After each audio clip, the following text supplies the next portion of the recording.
Tinamon sa pagdinig ng House Quadcom kahapon ni dating Pangulong Rodrigo Duterte ang International Criminal Court o ICC na pumunta sa Pilipinas at imbestigahan siya ukol sa umano'y extrajudicial killing sa anti-drug war noong nakarang administrasyon.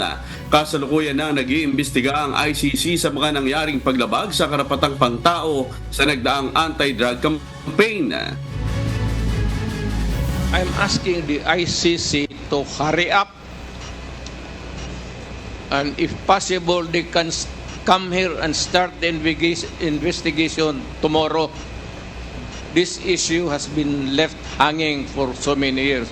Matagal man, baka mamatay na ako, hindi na nila ako maimbestiga.